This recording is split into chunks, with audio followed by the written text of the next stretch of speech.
Hello mga kabisyo. Mauday ni akong liwat sa bachelor no. Nga basilan ang iyang mama o iyang papa basilan. And then boiler ang kuan ang iyang inahan. So, muna siya pinakadako gid ni siya, pinakadako, pinakataas. Bai pa gyud. So, maglisod tara ni wala pa ni siya nang itlog mga kabisyo. Pero pwede bang bugata?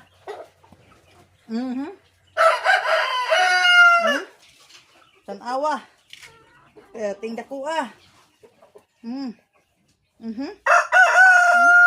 Wala pa ni siya ng ano? Taas kayo? Na tanawang tiil. Pero tinghugawa.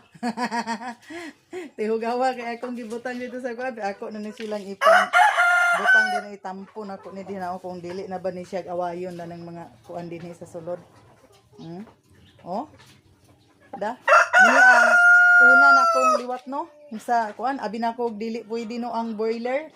Pero magpakasta man day ang boiler gyapon so naka kuan sila. Pero kini ako ani siyang gi-incubate kay ang boiler mostly dili gid na sila ga kuan galumlom.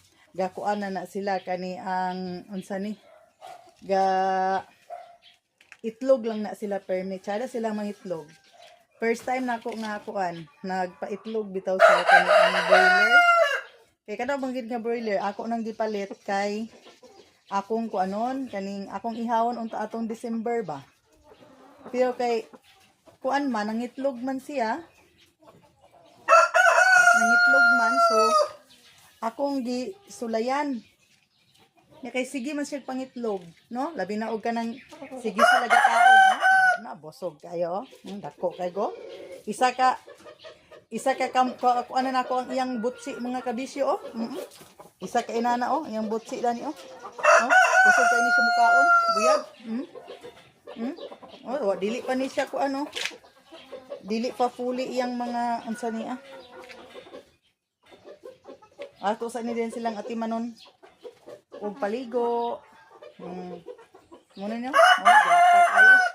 Dili madala-dala og kuan-kuan kabisyo kay bugat. Ambot og pila ni siya ka kilo. Wa pa ni siya nang itlog no sukad sa iyang pagka kuan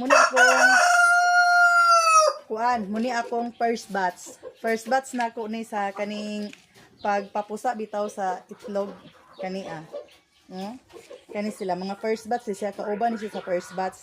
Kaya kani siya itlog ni siya sa broiler.